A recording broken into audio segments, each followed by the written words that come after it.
우리 다 같이 일어서신 채로 하나님 말씀 보도록 하겠습니다. 하나님 말씀은 누가복음 6장 12절부터 16절까지 말씀입니다. 하나님 말씀 누가복음 6장 12절부터 16절까지 말씀입니다.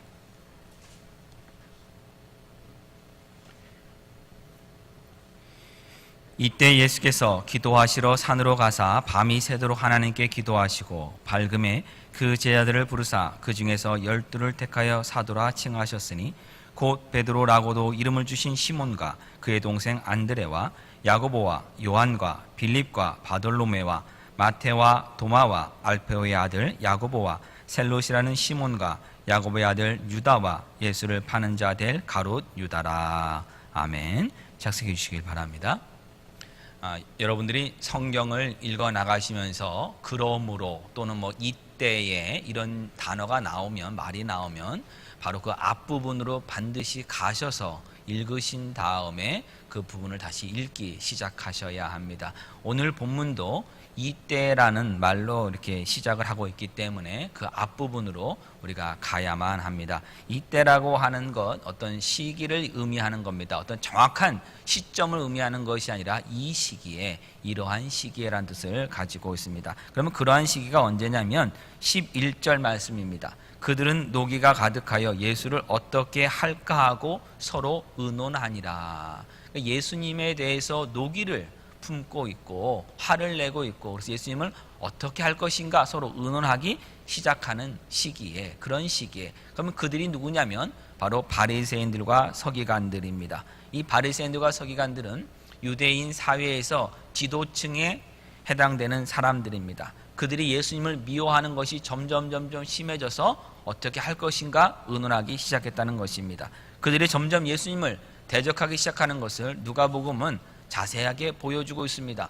누가복음 5장 17절로 가시면 예수님이 하루에 가르치실 때 유대와 예루살렘에서 바리새인들과 율법 교사들이 와서 예수님이 가르치시는 그곳에 앉아 있었다라고 이렇게 성경이 기록하고 있습니다. 그들이 예수님을 찾아온 것은 예수님의 가르치심을 받기 위해서 온 것이 아니라 예수님 앞에 선생 노릇을 하기 위해서 온 겁니다. 그래서 그들은 예수님 앞에 서서 말씀을 듣는 것이 아니라 자리에 장소를 차지하고 앉아 있었습니다. 그때 중풍병자가 오게 됩니다. 예수님께서 그 중풍병자를 보시면서 내 죄사함을 받았느니라 라고 말씀하자 그들은 속으로 어떻게 죄사함이라는 것을 할 수 있다라고, 신성 모독하는 말을 할 수 있냐라고 그런 생각을 하게 됩니다. 예수님 그들의 생각을 아셨지만 중풍병자를 고쳐주셨습니다. 당연히 바리새인들과 서기관들이 기분이 좋지 않게 된 것입니다. 그 사건이 있은 다음에 예수님은 세리인 레위를 제자로 부르셨습니다. 그러자 세리인 레위가 자기 집에 예수님과 또 예수님을 따라다니던 다른 제자들을 초청했고 자기의 친구들인 또 다른 세리들과 죄인들을 초청해서 큰 잔치를 벌이게 되었습니다. 그때 바리새인들과 서기관들이 와서 뭐라고 합니까? 어찌하여 너희들은 죄인과 함께 먹느냐? 세리와 함께 먹고 마시느냐라고 예수님 제자들을 꾸짖습니다. 예수님께서 그래서 뭐라 말씀하십니까? 나는 의인을 불러 온 것이 아니라 죄인을 불러 회개케 하기 위해서 온 것이라 말씀하시면서 새 포도주는 새 부대에 담아야 한다는 그 말씀을 덧붙여서 전해주셨습니다. 그러니까 바리새인들과 서기관들을 예수님이 지금 꾸짖으신 것입니다. 그런 일이 있은 다음에 이제는 안식일이 되었는데 예수님의 제자들이 안식일 날 밀밭길을 가게 됩니다. 밀밭을 가게 되다가 이삭을 보고 이삭을 딱 딴 다음에 손으로 비벼서 그것을 입에 넣어 먹게 되었습니다. 그러자 어떤 바리새인들이 와서 얘기합니다. 어떻게 안식일에 하지 말아야 될 이런 일을 합니까? 왜 추수하는 일을 했으며 음식을 만드는 이 일을 했냐라고 얘기를 합니다. 예수님 구약성경 다윗의 그 사건을 통해서 말씀하시고 그러면서 안식일의 주인이 바로 사람의 아들임을 예수님 선언하여 주십니다. 바리새인들이 점점 예수님에 대한 반감을 더 가지게 되는 것입니다. 그런 일이 있은 다음에 이제 다시 안식일 날이 되었습니다. 또 다른 안식일 날에 이제 예수님이 회당에서 말씀을 가르치시는데 바리새인들이 와서 살펴봅니다. 예수님 정말 이날에도 병을 고치는가? 그들은 어떤 생각을 하고 있냐면 위급한 상황이 아니라면 안식일에서는 병을 고쳐서는 안 된다고 알고 있었는데 예수님이 정말 병을 고치실 것인가를 지금 두 눈을 부릅뜨고 살펴보고 있습니다. 예수님 그때 위급한 환자는 아닙니다. 손 마른 환자입니다. 근데 그 병을 예수님 고쳐주십니다. 그러자 11절 말씀과 같이 그들이 노기가 가득하여 예수님을 어떻게 할까 하고 그들이 서로 의논하기 시작합니다. 이 누가복음 6장 11절은 그냥 의논, 어떻게 할 것인가 의논했다고 되어 있습니다만은 병행 본문인 마태복음 12장 14절로 가면 그들이 어떻게 예수님을 죽일까 의논했습니다. 예수님이 그 생각을 아시고 그곳을 떠나셨다라고 계속 연결돼서 마태복음 12장 15절은 말씀하고 있습니다. 그럼 예수님이 무엇을 하셨냐면 예수님을 죽이려고, 어떻게 죽이려고 바리새인들이 모여서 지금 의논하고 있다는 것을 예수님이 아신 다음에, 바로 아신 그때에 예수님이 하신 일이 뭐냐면 12절 말씀, 기도하시러 산에 올라가신 겁니다. 그래서 이때는 뭐냐면 예수님이 지금 죽음을 당하기 전이라는 겁니다. 이제는 그 전까지는 예수님에 대해서 새로운 선생님입니다, 정말 말씀을 잘 가르칩니다, 그리고 수많은 병자들을 잘 고치는 능력이 있는, 하나님 능력이 함께하는 사람입니다라고 사람들이 좋아했습니다. 그런데 이제는 바리새인들이 예수님을 죽이려고 하는 그때입니다. 다시 말하면 그것을 예수님 또 알고 있습니다. 예수님은 자신이 죽을 때가 가까워졌다는 것을 아셨을 그때에, 십자가를 지신 시간이 다가오고 있는 그 시기에 예수님이 하신 일이 무엇인가 하면 산에 오르셔서 기도한 겁니다. 그럼 이때 기도할 때도 그냥 한 것이 아니라 제자들, 예수님을 따라다니는 제자들과 함께 산에 오르셨습니다. 그래서 우리가 어떻게 알 수 있냐면 13절에 보시면 밝음에 그 제자들을 부르사 그 중에서 12명을 사도로 택하여 주셨습니다. 산에 있을 때 날이 밝아오자, 밤새 기도를 마치시고 날이 밝아오자 제자들을, 그 옆에 있는 제자들을 부른 겁니다. 당연히 예수님을 따라다니는 제자들도 산 위에 함께 있었던 것입니다. 17절에는 더 분명하게 얘기합니다. 예수께서 그들과 함께 뭐 하셨습니까? 내려오사 평지에 서시니라고 얘기를 합니다. 그 말은 뭐냐면 그 사도들 된 12명 그리고 또 다른 제자들도 예수님과 함께 산 위에 있었다는 겁니다. 다시 말하면 예수님이 밤새 기도하실 때 제자들도 그 옆에서 함께 있었던 겁니다. 그럼 예수님이 왜 이 일을 하셨습니까?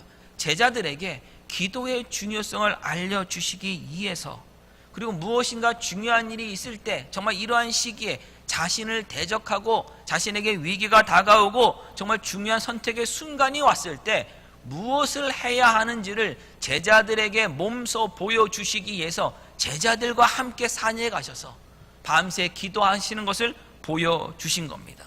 그래서 우리가 이제는 이곳에서 한 가지를 배워야 됩니다. 우리가 인생을 살아가면서 여러 가지 어려움들을 겪습니다. 또 무엇인가 결단하고 선택해야 될 순간들, 그 시기가 다가옵니다. 여러분, 그 시기에 무엇을 하시겠습니까? 정말 어려운 시기에, 한 시점도 아니고 계속 어려움이 있는 그 시기입니다. 더 큰 어려움이 지금 다가오고 있는 순간입니다. 그리고 무엇인가를 결단하고 선택해야 될 그 과정 가운데 있습니다. 여러분, 그때 무엇을 하시겠습니까? 누군가의 도움을 청하시겠습니까? 아니면 내가 가지고 있는 것을 먼저 다 살펴보겠습니까? 아닙니다. 우리가 해야 될 가장 우선된 일은 무엇인가 하면 기도해야 합니다. 예수님 이때에 기도하시러 산에 오르셔서 밤이 새도록 하나님께 기도하셨습니다. 12절 말씀에 기도란 말이 2번이나 나오지 않습니까, 여러분? 예수님이 하셨던 그 모든 일이 바로 기도입니다. 인생의 어려움 순간에, 그 시기에 우리는 기도해야 합니다. 무엇인가를 결단하고 선택할 때 우리는 기도해야 합니다. 그럼 어느 정도 기도해야 합니까? 하나님께 온전히 맡길 만큼 기도해야 합니다. 예수님은 밤이 새도록, 날이 밝도록 기도하셨습니다. 목회자로서 이제 성도님들과 이런저런 대화를 하다 보면 어쩔 수 없이 제 입에서 나가는 말이 뭐냐면 기도하십시오, 기도해야 합니다 라는 말입니다.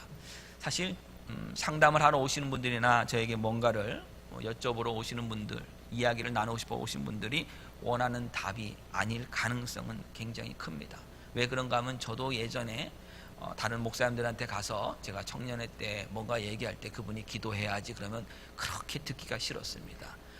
아주 굉장히 좀 이상한 것처럼 느껴졌기 때문에 제가 원하는 건 그게 아니었습니다. 그때 제가 원했던 것은 사실은 솔직히 뭐냐면 하나님께 저 대신에 기도하시고 대신 응답을 받으신 다음에 좀 알려달라는 의미로 갔던 적이 더 많았고, 아니면 그냥 제 얘기를 들어주고 제 의견에 좀 동조해달라고, 내 편이 돼달라고 하는 의미로 간 것이지 정말 그분의 조언을 듣기 위해서 간 것은 아니었기 때문에, 뭐 우리 성도님들이라든지 다른 분들이 오셔서 뭔가 이야기를 할 때도 아마 저랑 비슷하지 않을까, 그 당시 저랑 비슷하지 않을까 하는 생각을 가지고 있습니다. 그럼에도 불구하고 기도해야 합니다라고 이렇게 얘기를 합니다.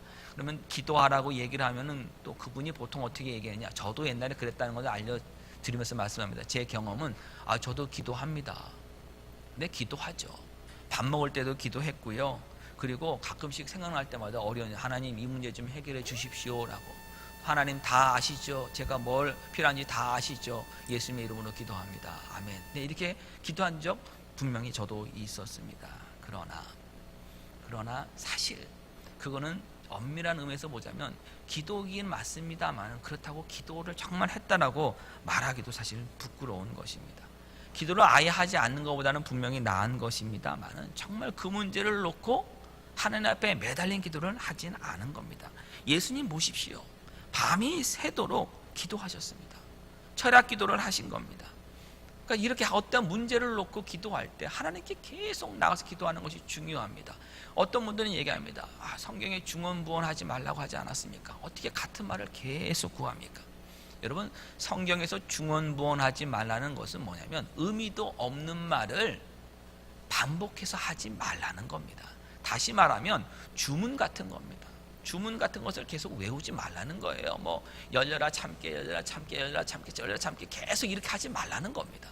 의미를 알고 같은 말이라도 계속 반복적으로 기도를 하는 겁니다. 어떻게 해요? 내가 그 문제를 하나님께 온전히 다 맡길 수 있을 때까지 계속해서 기도를 해야 합니다. 이민사회에서요, 여러분, 사실 이 철학 기도하는 것은 쉽지가 않습니다. 저도 예전에 한번 교회에서 기도를 하면서 금요 기도의 날인데, 보통 금요 기도가 8시에 시작을 했습니다. 그래서 보통 한 10시쯤에 끝나고 가고, 그다음 토요일날 새벽 기도 6시쯤에 해서 7시쯤에 끝나는 것이 보통 모습인데, 이제 그날은 이제 철학 기도를 하겠다고 이렇게 얘기를 한 다음에 우리가 그냥 철학 기도를 하지 말고 12시간 쉬지 않는 기도를 한번 해보자, 교회에다가 이렇게 광고를 했습니다. 그래서 어떻게 했냐면 금요일 날 오후 7시에 교회에 모여서 기도를 합니다. 이미 그냥 기도가 시작되는 것입니다. 뭐 찬양 말씀 없이 그냥 기도, 앉아서 기도를 쫙 했습니다. 하고 토요일날 새벽 기도 때 원래 6시에 다시 예배를 드려야 되는데 그것도 안 하고 6시, 7시까지 그냥 기도하면서 원하는 시간에 오셔서 기도하고 가실 분들은 가시고, 계속 같이 기도하실 분은 기도하자 해서 12시간 쉬지 않는 기도를 한 적이 있습니다. 그때 결국은 이제 저보다 조금 나이가 약간 많으신 젊은 집사님 가정 한 가정만 남으시고 다들 중간에는 다 가셨습니다. 그래서 그분도 이렇게 기도를 하러 남으셨을 때 뭐 끝까지 함께 기도해 주신 건 아니고 아예 집에서부터 침낭을 준비해 갖고 오셨습니다.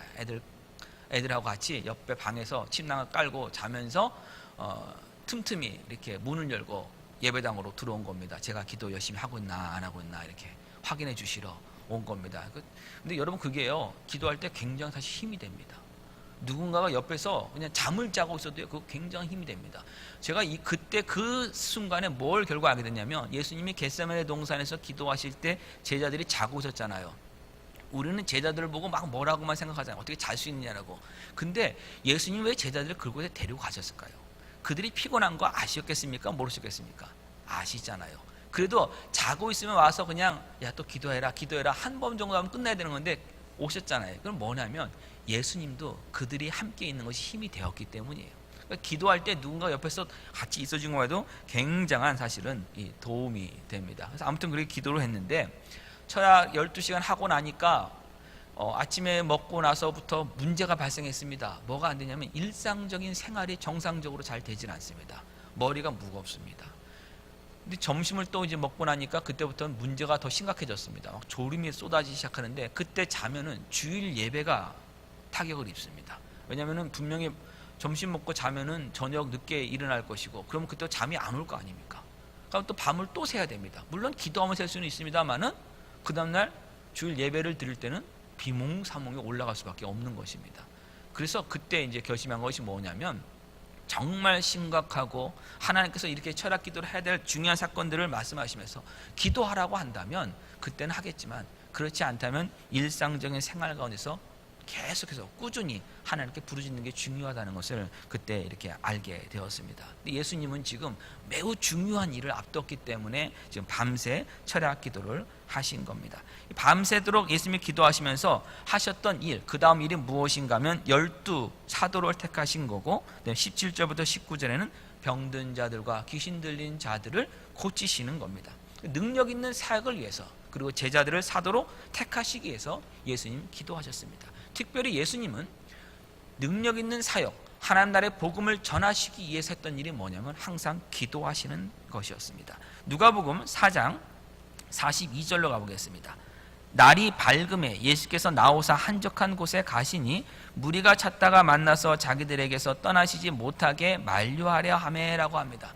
이 누가복음 4장 42절은 예수님께서 베드로 장모의 열병을 고치신 이후에 안식 끝났을 때 또 수많은 사람들이 다가왔고 그들의 병을 다 고쳐줬습니다. 밤늦도록 고쳐주시는 바람에 많이 피곤하신데 그 다음날 아침에 일어나자마자 한적한 곳으로 그냥 가신 겁니다. 누가복음은 그냥 한적한 곳으로 가셨다고 되어 있습니다마는 병행 본문인 마가복음 1장 35절을 보면 예수님께서 새벽 기도를 하셨다라고, 이 한적한 곳에 가셔서 새벽 기도를 하셨다라고 분명하게 말씀하고 있습니다. 그리고 나서 예수님 다시 중풍병자를 고치셨던 그 일처럼 수많은 병자들을 고치시는, 복음을 전하시는 일들을 예수님이 하신 겁니다. 또한요, 누가복음 5장 16절 보시기 바랍니다. 예수는 물러가서 한적한 곳에서 기도하시니라. 네, 나병 들린 사람을 고치신 다음에 예수님이 하셨던 그 일이 또 무엇입니까? 한적한 곳에 가서 기도하신 겁니다. 그리고 나서 중풍병자를 고치신 그 일을 예수님 또한 다시 시작하시는 겁니다. 이처럼 예수님은 능력 있는 사역을 감당하시기 위해서 했던 일은 뭐냐면 하나님께 기도하시는 사역이었습니다. 기도를 통해서 예수님은 하나님의 능력을 전하시는 사역을 한 것입니다. 마찬가지로 누가복음 6장 오늘 본문 말씀처럼 밤새 기도하신 다음에 제자를 부르시고 사도를 부르시고 그리고 나서도 이렇게 병든 자를 고쳐주시고 또한 귀신 든 자를 쫓아주시는 그 일을 예수님이 하셨습니다. 사도들에게도 마찬가지입니다. 예수님이 부활하신 다음에 승천하시기 전에 제자들에게 성령의 권능이 너에게 임하기를 기다리라고 그랬습니다. 그때 기다릴 때 제자들이 무엇을 했습니까? 기도하며 기다렸습니다. 기도할 때 하나님의 능력이 임합니다. 기도할 때 하나님의 일들이 이루어집니다. 기도를 통해서 하나님이 일하시기 때문입니다. 그래서 우리도 기도해야 합니다. 능력이 부족하다는 말은 여러분 사실은 더 이상 해서는 안 됩니다. 능력이 부족한 것이 아니라 기도가 부족한 겁니다. 기도를 더 해야 합니다. 예수님도 이렇게 한적한 곳에 가셔서 산에 오르셔서 지금 기도하셨고 밤이 새도록 그 일을 계속 하셨습니다. 그럼 밤새 기도하신 내용은 뭐냐면 결국 하나님의 뜻을 구하신 일입니다. 예수님이 택하신 12 사도를 보면은 그냥 처음부터 12명이 있었던 것이 아니라 예수님을 따라다니던 수많은 제자들 중에서 12명을 택한 겁니다. 13절 보시겠습니다. 밝음에 그 제자들을 부르사 그 중에서 12를 택하여 사도라 칭하셨다 했습니다. 그럼 그 가운데 누구를 택할 것이냐에 대해서 지금 하나님께 간구한 겁니다. 그럼 하나님 기도하자마자 예수님이시니까 하나님이 그래 베드로부터 가룟 유다까지 12명 바로 택해라 이렇게 알려주신 것 같지는 않습니다. 밤이 새도록 기도했다는 걸 통해서 우리는 무엇을 좀 알 수가 있냐면 삼위일체 하나님께서, 아버지 하나님께서 예수 그리스도와 성령님과 함께 지금 이 12 사도를 택하시는 것을 서로 의논하셨다라고 저는 봅니다. 그 이유는 11절에 바리새인과 서기관들은 예수를 어떻게 할까 서로 의논했습니다. 예수님은 이제 뭘 하시겠습니까? 하나님의 나라를 위해서 무엇을 할까를 하나님과 의논하셔서 이제는 사도를 택하시는 그 일을 한 겁니다. 이렇게 중요한 순간에 무엇을 해야 할지, 누구를 택해야 될지, 왜 그를 택해야 될지를 하나님과 의논하신 분이 바로 예수님이고 그 의논하시는 모습이 바로 뭐냐면 기도한 겁니다. 그 기도한 결과로 12명을 택한 겁니다. 근데 이 12명을 가만히 보면 나중에 뭐라고 됐냐, 16절에 예수를 파는 자 될 가룟 유다도 택한 겁니다. 여러분 이 일이 쉽겠습니까? 쉽지 않습니다. 쉽지 않습니다. 이 쉽지 않은 일을 예수님은 지금 하신 겁니다. 하나님의 뜻이기 때문에 그가 지금 순종하신 겁니다. 그래서 기도는 언제까지 해야 되느냐? 내 생각과 다른 일을 하나님이 말씀하셔도 그것에 온전히 순종할 수 있을 때까지 기도해야 합니다.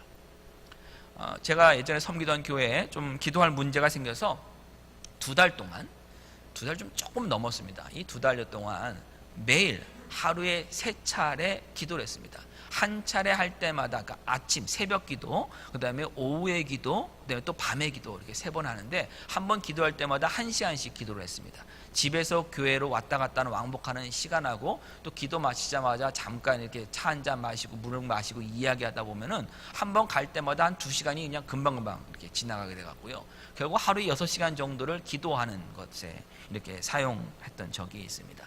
그때 여러 가지 기도 제목들을 많이 했습니다. 많이 했는데 그 중에 이제 가장 중요한 기도, 교회에 관한 어떤 기도를 하면서 저희가 원하는 내용이 있었습니다. 그 내용을 간구를 했습니다. 근데 하나님께서 2달 동안 이렇게 열심히 하루 6시간씩 기도를 했는데도 불구하고 저희가 원했던 그 간구했던 내용이 이루어지지 않았습니다. 그런데 이루어지지 않고 어쩌면 정말 최악의 결과처럼 나온 그 순간에 어느 누구도 불평함 없이 그 일을 받아들이게 되었습니다. 이유가 무엇입니까? 기도했기 때문입니다. 어떻게 기도했기 때문입니까? 하나님의 뜻에 온전히 순종할 때까지 기도했기 때문입니다. 하나님의 뜻이 온전히 이루어지는데 어떠한 불평 분만도 없이 순종함으로 나아갈 때까지 기도했기 때문입니다. 그래서 기도의 효과는 가운데 하나는 하나님의 주권을 온전히 받아들이는 그 그릇을 준비시켜 주는 것에 있습니다. 우리의 믿음을 키워서 하나님이 하신 일 그대로 받아들이는 데까지 내가 나아가도록 하는 것이 기도입니다. 그래서 예수님도 겟세마네 동산에서 십자가를 지시기 전에 바로 전날 무엇을 하십니까?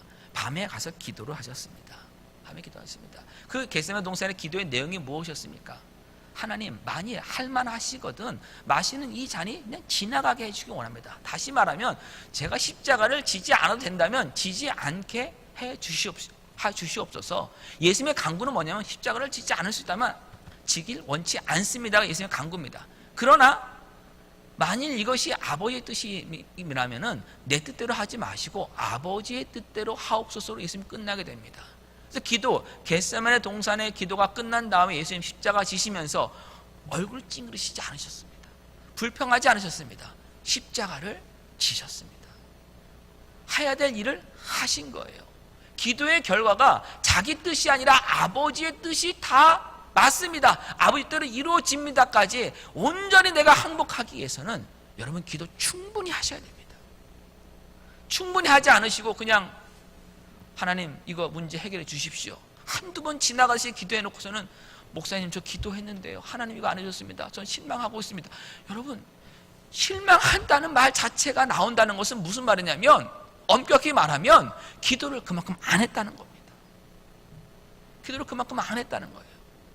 하나님이 어떤 일을 벌이시든 간에 하나님의 주인 되심으로 하나님의 주권으로 우리의 인생 가운데 어떻게 개입하시든 간에 우리가 아멘으로 순종하기 위해서는 하나님께 기도해야 합니다. 아멘으로 순종할 수 있는 그 믿음이 자랄 때까지 기도해야 합니다. 예수님이 우리에게 지금 기도하신 겁니다. 예수님이 기도하시면서 이제 12 제자를 택하여 주셨는데 그 제자들의 이름은 시몬이고 안드레고 야고보고 요한이고 빌립이고 바돌로메고 또한 마태고 도마고 알페의 아들 야고보와 또 셀로스라는 시몬과 야고보의 아들 유다와 예수를 나중에 팔게 되는 또 가룟 유다라고 하는 12명을 이렇게 택하여 주셨습니다. 8월달 앞으로 4주가 더 남았습니다. 다음 주일부터 4번에 걸쳐서는 기존에 제가 했던 성경 설교 방식하고 조금 다를 겁니다. 왜냐하면 저는 이 본문을 중심으로 해서 하나하나 살펴보는 형식인데 이 넉 주 동안은 앞으로 무엇을 할 것이냐면 베드로부터 시작해서 가룟 유다까지 몇 명씩 묶어갖고 그들의 인생을 성경 속에서 살펴볼 것입니다. 성경 바깥에 있는 내용들은 가능한 한 다루지 않겠습니다. 뭐 베드로가 죽을 때 순교할 때 거꾸로 매달려 죽었다 뭐 이런 거 성경에는 없습니다. 정경에는 없는 것이고 외경에는 있습니다. 위경에 베드로 행전에는 있습니다. 네, 그런 거 다 있습니다. 그러나 그런 거는 가능한 한 배제하고 성경 안에서 어떻게 얘기하는가, 바돌레메가 누구였는지 거의 다 모릅니다. 네, 안드레의 일에 대해서도 많은 분들이 모릅니다. 그래서 한번 이번 기회를 통해서 하나님께서 이 12명을 택하셨는데, 예수님 택하셨는데 그들이 누구였는지를 한번 살펴보는 시간을 갖도록 하겠습니다. 근데 여러분 아마 이제 넉 주에 걸쳐서 살펴볼 때마다 여러분이 하나씩 알게 될 것이, 점점 더 확인할 것이 무엇인가 하면 그들이 우리랑 다를 바가 없다는 것을 여러분 확인할 겁니다. 그들은 정말 보통 사람들입니다. 특별한 사람들이 아닙니다. 비범했던 사람들이 아닙니다. 그냥 평범한 보통 사람들입니다. 그들을 예수님이 불러서 사도로 삼아 주신 겁니다. 예수님이 사도로, 특별히 많은 제자들이 예수님을 따라 다녔지만 그 중에 12명을 구별한 이유에 대해서 마가복음 3장은 이렇게 얘기합니다. 우리 마가복음 3장으로 가보겠습니다. 13절.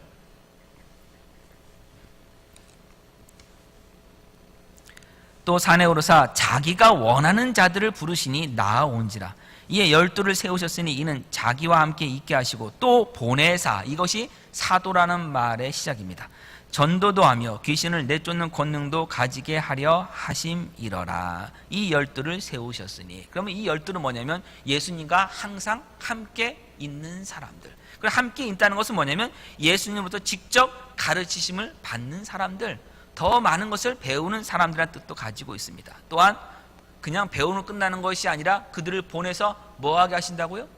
전도도 하게 하시며 귀신을 쫓는 능력을 더하셨다는 건 뭐냐면 그 사역을 하도록, 네, 예수 그리스도의 능력을 나타내는, 하나님 나라의 임재를 나타내는 그 사역을 선포하라는 사역을 하도록 사도를 부르신 겁니다. 이 부르실 때 13절에 정말로 중요한 말이 뭐냐면 예수님이 원하는 자들을 부르셨다는 거예요.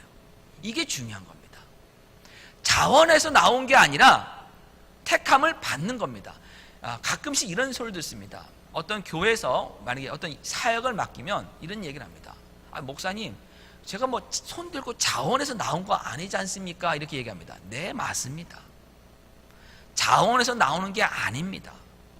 하나님이 택하셔서 일을 맡기는 겁니다. 교회 공동체가 택해서 일을 맡기는 거예요. 자원에서 나오는 게 아니라고요, 여러분.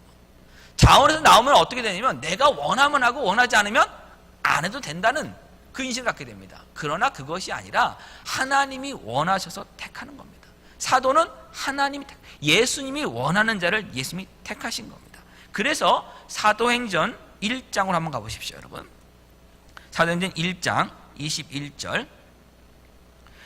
이러함으로 요한의 침례로부터 우리 가운데서 올려져 가신 날까지 주 예수께서 우리 가운데 출입하실 때 항상 우리와 함께 다니던 사람 중에 하나를 세워 우리와 더불어 예수께서 부활하심을 증언한 사람이 되게 하여 하리라 하거늘, 그들이 두 사람을 내세우니 하나는 바사바라고도 하며 별명은 유스도라고도 하는 요셉이요 하나는 마띠아라. 그들이 기도하여 이르되 무사람의 마음을 아시는 주여, 이 두 사람 중에 누가 주님께 뭐한 바 되어? 택하신 바 되어 봉사와 및 사도의 직무를 대신할 자인지를 보이시옵소서. 유다는 이 직무를 버리고 제 곳으로 갔나이다 하고 제비 뽑아 마띠아를 얻으니 그가 11 사도의 수에 들어가니라고 합니다. 네, 가룟 유다를 대신해서 한 명을 더 채워서 12 사도를 만들 때 마지막에 제비를 뽑습니다. 이유가 뭡니까? 이유가 뭡니까? 사람이 사도를 택하는 것이 아니라 사도는 누가 택하는 것이기 때문입니까? 예수님이. 하나님이 택하시는 거기 때문에 그들이 지금 제비를 뽑은 것이고, 그 사도의 조건 중에 하나는 뭐냐면 예수님의 침례를 받으신 그때부터 부활 승천하실 때까지 계속 예수님을 따라다녔던 사람 중에서 지금 사도를 뽑는다라고 이야기를 하고 있습니다. 이것이 사도가 하는 일입니다. 그럼 사도가 돼서 무엇을 합니까? 부활하시는 것을 증거합니다. 예수님의 부활을 증거한다는 것은 예수님의 죽음을 또한 증거하는 것입니다. 우리 죄를 대신하기 위해서 십자가를 지심을 선포하는 겁니다. 또한 봉사의 직무를 감당하라고 뽑았다라고 얘기합니다. 네, 사도를 통해서 이렇게 봉사의 일도 감당하라고 지금 사도를 세우신 겁니다. 그러면 왜 굳이 이 12명을 택해야만 하는가 하는 겁니다. 왜 굳이 12명을 택해야 되는가? 그 비밀을 또한 마태복음은 이렇게 얘기합니다. 마태복음 19장으로 가보겠습니다. 마태복음 19장 28절.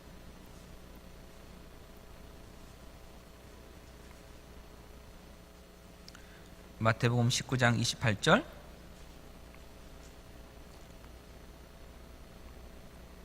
예수께서 이르시되 내가 진실로 너에게 이르노니 세상이 새롭게 되어 인자가 자기 영광의 보좌에 앉을 때 나를 따르는 너희도 12보좌에 앉아 이스라엘 12지파를 심판하리라.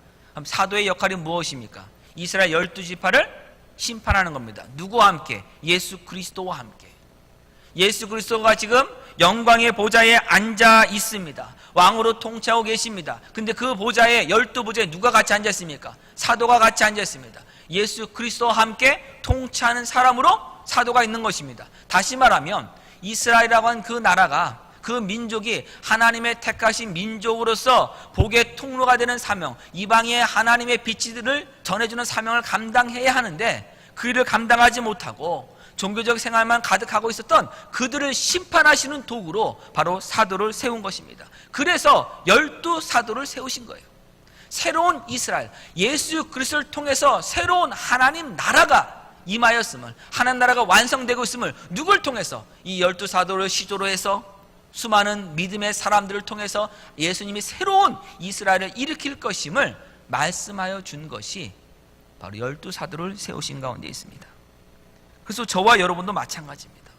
저와 여러분도 바로 무엇을 하는 사람이냐면 예수 그리스도와 함께 이미 하늘 보좌에 우리가 지금 앉아 있습니다. 영적으로는. 그 말은 뭐냐면 하나님 나라의 통치를 이 땅에 선포해야 하는 사명을 저와 여러분이 다 가지고 있다는 겁니다. 저와 여러분의 삶 가운데는 지금 하나님께서 지금 주인 되셔서 이 땅을 다스리고 계심을, 예수님이 이 땅을 통치하고 계심을 선포해야 하는 그 사명이 저와 여러분에게 지금 주어져 있습니다. 그 일을 위해서 저와 여러분을 예수님이 지금 부르신 겁니다. 그러면 정말 이 땅을 예수님과 함께 통치하는 그 사명이 가진 사람이 얼마나 중요하겠습니까? 그 사람 부르기 위해서 어떤 자격이 있어야 되겠습니까? 성경이 지금 우리에게 말씀하고 있는 것은 아무런 자격이 필요 없다는 겁니다. 예수님 부르신 이 12사도를 보면은 그들의 자격이 뭐 아주 칭찬하는 자격이 있는 것이 아니었습니다. 지금 마태복음 19장에 28절에 나오는 그 내용은 무엇인가 하면 16절에 재물이 많은 부자 청년이 예수님께 나와서 이렇게 묻습니다. 선생님, 내가 무슨 선한 일을 하여 영생을 얻을 수 있겠습니까? 예수님이 묻습니다. 네가 어찌하여 선한 일을 내게 묻느냐? 선한 일은 오직 하나님 한 분밖에 없는데. 그러면 묻습니다. 어느 계명을 지켜야 되겠습니까? 예수님께서 말씀하십니다. 이런 계명을 지키라. 청년이 뭐라고 얘기합니까? 내가 어렸을 때부터 이런 계명은 다 지켰습니다. 그러면 예수님이 그럽니다. 내가 온전하고자 하느냐? 그러면 내 소유를 팔아서 가난한 자에게 다 주고 너는 나를 따르라 말씀하십니다. 그러자 그가 재산이 많은 고로 걱정하며 근심하며 그냥 돌아갑니다. 예수님께서 그래서 제자들에게 이때 말씀하십니다. 내가 진실로 지는 너에게 이르노니 부자가 하나님 나라에 들어가는 것보다 낙타가 바늘기로 들어가는 것이 더 쉽다는 그 말씀을 해 주십니다. 제자들이 보고선요, 듣고선요 놀랍니다. 뭐라고 놀라냐? 보십시오. 25절, 19장 25절. 제자들이 듣고 몹시 놀라 이르되 그렇다면 누가 구원을 얻을 수 있으리까? 무슨 말입니까? 제자들이 보기에도 이 재물 많은 청년이 괜찮은 사람이에요? 안 괜찮은 사람이에요? 괜찮은 사람이에요. 자기들보다 훨씬 나은 사람이에요. 근데 자기보다 훨씬 나은 사람인데도 하나님 나라에 못 들어간다 그러니 자기들은 어떻겠냐 이겁니다. 지금 예수님 뭐라 말씀하세요? 오히려 너희가 지금 자격이 없는 그 너희들을 택하셔서 자격 있는 자들하고 착각하고 있는 그 사람들을 심판하시겠다는 것이 예수님의 뜻임을 말씀하신 겁니다. 그래서 12사도를 택하신 것은 바로 이스라엘의 그 종교 지도자들, 자기들만이 선민이라고 생각하고 있던 사람들, 자기들만이 의롭다고 생각했던 그 사람들을 꾸짖고 심판하시기 위해서 12명의 사도를 예수님이 택하여 주신 겁니다. 예수님을 따르던 제자들, 여러분 보시기에는 어떻습니까? 다 형편없습니까? 아닙니다. 예수님 따르는 제자들 중에서도 좋은 사람이 있었어요. 이 부자 청년과 같이 괜찮은 사람도 있었습니다. 더군다나요, 우리 요한복음 한번 19장으로 한번 가보겠습니다.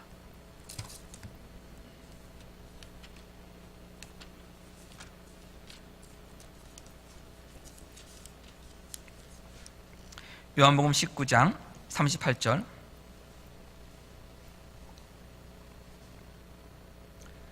요한복음 19장 38절. 아리마대 사람 요셉은 예수의 누구이나? 제자이나 유대인이 두려워 그것을 숨기더니 2일 후에, 예수님 십자가 돌아가신 후에 빌라도에게 예수의 시체를 가져가기를 구하며 빌라도가 허락하는지라. 이에 가서 예수의 시체를 가져가니라. 일찍이 예수께 밤에 찾아왔던 니고데모도, 이 니고데모 누굽니까? 요한복음 3장 1절 보면 바리새인이었고 그 시대의 스승이었습니다. 아주 유명한 사람입니다. 공의원 회원이었습니다. 몰약과 침향 섞인 것을 100리트라쯤 가지고 온지라. 이에 예수의 시체를 가져다가 유대인의 장례 법대로 그 향품과 함께 세마포로 쌌더라라고 합니다. 자, 예수님 십자가 돌아가시자마자 총독에게 가서 예수님의 그 시신을 달라고 할 정도면 그 유대 사회에서 유명한 사람이겠습니까? 아니겠습니까? 유명한 사람이죠. 총독에게 가서 이렇게 얘기할 정도라면은, 여러분, 식민지 시대에 총독의 얼굴 보는 게 쉬워요, 어려워요? 어렵죠. 저와 여러분이 지금 뭐 대통령 보는 거 쉽지 않지 않습니까? 재벌 총수 보는 거 쉽습니까? 어렵습니다. 그 유명한 사람 보는 거 쉽지 않아요. 근데 이가 가서 얘기할 정도라면은 총독도 인정하는 사람이에요. 유명한 사람이에요. 그 사람인데 원래 뭐였다면 예수님이 누구였다고요? 제자였어요. 니고데모도 당대의 스승이었고 바리새인이었어요. 바리새인이라고 예수님 다 거부했던 건 아닙니다. 이렇게 예수님을 인정했던 사람들도 분명 있고 예수님을 따라다니는 사람들도 다 있어요. 그렇다면 예수님을 따라다니고 있던 그 제자들 가운데서도 괜찮은 사람이 있어요, 없어요? 있습니다. 다 형편없는데 그 중에 골라서 그나마 나은 12명을 고른 게 아니라 아리마대 요셉과 같은 그렇게 훌륭한 사람도 예수님이 지금 고르지 않으시고 다른 12명만을 지금 고르셨다는 사실을 우리는 좀 기억해 봐야 합니다. 그럼 이 12명 어떤 사람들입니까? 니고데모, 당대 성경의 스승이에요. 바리새인입니다. 성경 너무나 잘 알고 있는 사람입니다. 성경시 풍부한 사람입니다. 잘 배운 사람입니다. 좋은 집안 사람입니다. 예수님을 따라다녔습니다. 아리마대 요셉도 마찬가지입니다. 그런데 그들을 지금 부르시지 않았어요. 오히려 성경 지식이 많이 없는 사람을 부르셨습니다. 베드로와 요한 같은 경우는 다 어부입니다, 여러분. 어부는요, 갈릴리 바다에서 처음에 예수님이 그들을 부르실 때 그들이 밤에 무엇을 했습니까? 밤이 맞도록, 날이 새도록 밤새 그물을 던졌어요. 그 말은 밤에 일한 겁니다. 그럼 밤에 계속 갈릴리 어부니까 직업입니다. 하룻밤만 일한 거 아니라 밤마다 가서 일을 해야 됩니다. 그 말은 다시 말하면 낮과 밤이 바뀐 사람들입니다. 그럼 낮에는 뭘 해야 되겠습니까, 여러분? 자야죠. 해가 뜨면 자야죠. 그러니 지금처럼 전기가 있습니까? 아니면 등불이 많았던 시기입니까? 당연히 뭘 못하겠습니까? 성경을 제대로 읽을 시간도 없는 사람들입니다. 없는 사람들이에요. 당연히 성경 지식이 많을 수도 없는 겁니다. 혼자서만 공부합니까? 같이 다른 사람이 공부해야 되는데 낮에는 잠을 자는데요. 공부하러 갈 수도 없는 사람입니다. 당연히 성경 지식이 부족할 수밖에 없는 겁니다. 집안이 더 좋았던 것도 아닙니다. 그렇다고 직업이 아주 훌륭했던 것도 아닙니다. 그 중에는 세리도 있었습니다. 세리는 당대 죄인이라고 불렸던 사람들이고 유대인들이 너무나도 싫어했던 사람들입니다. 또한 그 가운데는 열심당원인 셀롯이라고 하는 열심당원인 시몬도 있었습니다. 열심당원들은 당시에 로마 식민지에서 독립운동을 하던 사람들입니다. 그래서 그 시칼이라고 하는 그 단어가 있습니다. 그게 뭐냐면 요만한 단창입니다. 우리말로 하면 시칼처럼 비슷한데요. 이 단창을 가지고 옷에 지고 다니다가 로마의 앞잡이거나 로마 병정들을 보면 뒤에서 찌르고 쓱 아닌 것처럼 도망갔던 사람들입니다.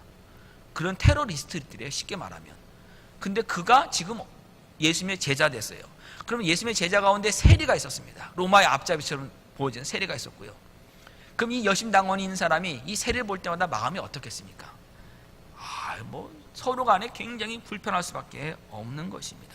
예수님만 아니면 아마 그냥 뒤에서 그 찔러서 죽였을지도 모르는 상황이 그들의 모습이에요. 더군다나 그들은요, 겸손하지도 않았습니다.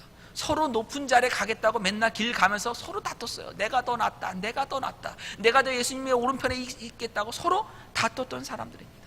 그러면 헌신함이라도 있었을까요? 예수님 십자가 딱 지시니까 어떻게 합니까? 도망가기 바빴습니다. 한번 생각해 보십시오. 성경 지식이 남달랐습니까? 집안이 좋았습니까? 돈이 부자 청년처럼 많았습니까? 명예가 있었습니까? 그렇다고 믿음이 또 남달랐습니까? 예수님 말씀하시는 건 뭡니까? 믿음이 적은 자들아, 믿음이 적은 자들아 계속 꾸짖은 거 아닙니까? 예수님이 기적을 베푸실 때 제자들은 그 옆에 있었습니다. 여러분, 예수님이 성경에 나오는 수많은 기적을 행하신 이유 가운데 하나가 무엇이냐면 제자들의 믿음을 키워주기 위해서입니다. 안 믿는 사람 보고 예수님 믿으라고 한 것이 아니라 제자들에게 믿음을 키워주기 위해서 예수님이 기적을 행하신 겁니다. 근데도 그 수많은 기적을 봤는데도 불구하고 믿음이 얼마나 부족한 예수님이 믿음이 적은 자들아, 도대체 너희가 언제까지 하겠느냐, 깨달음이 없는 자들아, 언제까지 모르겠느냐, 이 답답함을 예수님이 계속 하실 정도로 부족한 사람들이었습니다. 서로 간의 관계도 좋지 않았습니다. 성령 충만하지도 않았습니다. 근데 이렇게 부족한 사람들을 예수님이 택하셨습니다. 사도로 세워주셨습니다. 오순절 성령 강림 후 그들은 어떤 사람이 되었습니까? 세상을 뒤집는 사람들이 되었습니다. 제가 성경에 좋아하는 구절 중에 하나가 사도행전 17장 6절입니다. 데살로니가에 있을 때 일어난 일인데 뭐라고 하냐면은 이 사람들은 세상을 어지럽게 하는 사람이다 라고 합니다. 그 말을 영어 성경을 보면 뭐냐면 세상을 뒤집는 사람들이라 합니다. 여러분, 그리스도인들은요 세상을 뒤집는 사람들입니다. 세상을 뒤집어서 하나님께로 돌리는 사람들이 바로 그리스도인들입니다. 사도들이 그 일을 나중에 하게 된 거예요. 처음에는요 너무나도 부족해서 그 일을 하지 못한 사람들입니다. 사도로 택함 받은 12제자들, 이제 앞으로 살펴볼 때 여러분 그 자격 없음, 그들의 부족한 성품들도 다 발견할 것입니다. 저와 여러분도 마찬가지입니다. 예수님께서 저와 여러분을 부르셨습니다. 택하셨습니다. 왜 택하셨습니까? 세상의 빛과 소금의 사명을 감당하라고 택하셨습니다. 예수님의 증인으로 예수님이 보내셨습니다. 이 세상에 예수님을 증거하는 증인으로 보내셨습니다. 여러분, 우리가 하지 말아야 될 말이 무엇인지 아십니까? 자격 없다는 말입니다. 예수님, 저는 자격 없습니다. 예수님, 저는 부족합니다. 저를 보내지 마십시오. 저에게 이 일 맡기지 마십시오. 여러분, 이 말은 뭐냐면 제가 오늘 좀 단호하게 얘기합니다. 겸손한 척하는 교만한 사람입니다. 주님의 일을 할 때 저는 부족합니다, 저는 자격 없습니다, 이 말이 굉장히 여러분 겸손한 것처럼 보이지 않습니까? 근데 교만한 겁니다. 이유가 뭔지 아십니까? 예수님이 저와 여러분의 부족한 거 모르시기 때문에 일 맡기신 겁니까? 하나님은, 우리가 얘기합니다, 하나님 모든 걸 다 아시는 하나님, 맞습니까? 아닙니까? 하나님은 전지전능한 하나님이십니다. 아멘? 그러면 그 하나님께서 우리의 부족함 알고 계십니까? 모르십니까? 그럼 우리에게 일을 맡기시는 그 순간에 우리의 부족함을 모르시고 맡긴 겁니까? 그것을 아시면서도 맡기신 겁니까? 근데 왜 거기 앞에서 가서 얘기합니까? 주님, 저는 부족합니다, 저는 자격 없습니다, 저는 이 일 할 수 없습니다. 무슨 얘기입니까? 주님, 당신이 틀렸습니다, 이거 아닙니까? 나의 부족함을 모르시는 거 아닙니까? 라고 얘기하는 거 아닙니까? 하나님 위에 올라가지 마십시오. 예수님 위에 올라가지 마십시오. 겸손한 척 하는 것으로 우리의 교만함 드러내지 마십시오. 정말 부족하다면, 정말 자격 없다면 이 자격 없는 자를, 부족한 자를 부르시는 하나님의 부르심에 순종하십시오. 그게 겸손함입니다. 그게 제자의 모습입니다. 부족함을 안다는 것은 예수님이 택하신 좋은 기준입니다. 우리 고린도전서 1장 보고 마치겠습니다. 고린도전서 1장 26절. 고린도전서 1장 26절. 형제들아, 너희를 부르심을 보라. 육체를 따라 지혜로운 자가 많지 아니하며 능한 자가 많지 아니하며 문벌 좋은 자가 많지 아니하도다. 그러나 하나님께 세상에 미련한 것들을 택하사 지혜 있는 자들을 부끄럽게 하려 하시고 세상에 약한 것들을 택하사 강한 것들을 부끄럽게 하려 하시며 하나님께 세상에 천한 것들과 멸시받는 것들과 없는 것들을 택하사 있는 것들을 폐하려 하시나니 이는 아무 육체도 하나님 앞에서 자랑하지 못하게 하려 하심이라. 너희는 하나님으로부터 나서 그리스도 예수 안에 있고 예수는 하나님으로부터 나와서 우리에게 지혜와 의로움과 거룩함과 구원함이 되셨으니 기록된 바 자랑하는 자는 주 안에서 자랑하라 함과 같게 하려 함이라. 아멘. 하나님이 일하시는 방법은 사람이 일하는 방법과 다릅니다. 우리 스스로 하나님의 일을 감당하기 부족하다고 여겨지는 것, 여러분 다행입니다. 하나님이 그 사람 쓰십니다. 왜 그렇습니까? 우리가 자랑할 것이 없기 때문입니다. 하나님의 은혜와 하나님의 사랑과 예수 그리스도 안에서 주어지는 그 지혜와 그 능력을 자랑할 수밖에 없기 때문에 오히려 다행입니다. 예수님이 쓰실 수 없는 사람은 자격이 없는 사람, 실력이 부족한 사람이 아니라 예수님이 쓸 수 없는 사람은 교만한 사람입니다. 나는 무조건 하나님이 나에게 뭘 맡기든 간에 내가 판단하고 합니다. 내가 이 일을 할지 안 할지를 판단합니다고 하는 그 교만한 사람을 하나님은 쓰지 않으십니다. 하나님은 겸손한 사람을 씁니다. 부족한 사람을 씁니다. 그를 통해서 하나님의 영광을 나타내시기를 하나님이 원하시고 기뻐하시기 때문입니다. 다음 주일부터 우리는 이 12사도의 인생을 통해서 우리는 그 사실을 확인할 것입니다. 그렇기에 하나님께서 여러분에게 일을 맡기시면, 주님의 몸된 공동체인 우리 교회에서 여러분에게 일을 맡기시면 겸손히 순종하십시오. 예수님에 대해서 그리고 하나님 말씀으로 계속해서 끊임없이 배우십시오. 부족하다고 생각하시면 배우십시오. 자기가 없다 생각하시면 배우십시오. 그리고 마지막으로 기도하십시오. 제자의 삶을 살아가는 것, 사도의 삶을 살아가는 것, 기도해야지만 살아갈 수 있습니다. 그렇기 때문에 사도를 부르기 직전에 예수님이 보여주신 게 뭡니까? 밤새 기도하신 겁니다. 사도의 일은 기도를 통해서 하는 겁니다. 주님으로부터 보내받은 예수 그리스도의 증인된 일은 기도를 통해서 하는 겁니다. 여러분 인생 가운데 혹시 중요한 일을 지금 앞두고 있습니까? 아니면 결정해야 될 무엇이 있습니까? 그렇다면 목사님 기도해 주십시오. 네, 부탁하십시오. 여러분을 위해서 기도합니다. 근데 그것으로 만족하지 마십시오. 여러분도 기도하십시오. 기도의 자리에 나오시고 직접 기도하십시오. 그것이 예수 그리스도의 사도된 사람이 해야 될 일입니다. 예수님의 승천하실 때 500여 사람이 형제들이 일시에 봤습니다. 승천하시면 뭐라고 했습니까? 너희는 모여서 기도하라고 그랬습니다. 성령의 권능이 올 때까지 기다리라고 그랬습니다. 근데 380여 명은 다 떠나갔고요, 120 문도만 남아서 10일 동안 열심히 기도했습니다. 그들이 오순절 성령 강림날 성령 충만함을 받았습니다. 여러분, 우리가 필요한 것이 무엇입니까? 예수님 말씀하시면 순종하는 겁니다. 거기에 다른 생각, 하나님 제 뜻은 아직 아닌데요, 제가 보기에 제가 부족한데요, 예, 제가 보기에 네 맞습니다. 그러나 그것으로 하나님의 뜻이 틀렸다라고 여러분 주장하지 마십시오. 잘못하면 그 겸손한 그 모습이 하나님 앞에 교만한 자가 됩니다.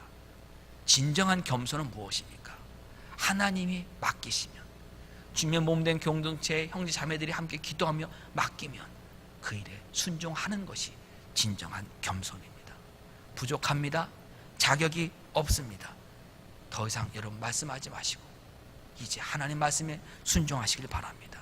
그리고 더 이상 기도할 수 없다는 거, 기도하지 않겠다는 핑계 찾지 마시고 기도하십시오.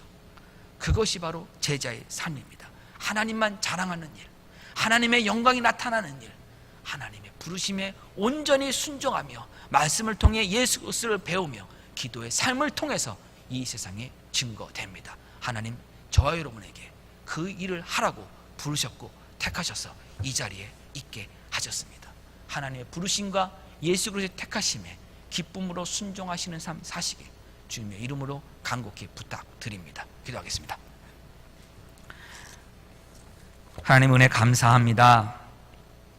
저희들을 부족한 저희들을 택하셔서 하나님만이 일을 하실 수 있음을 증거하심을 오늘 말씀을 통해 확인했습니다.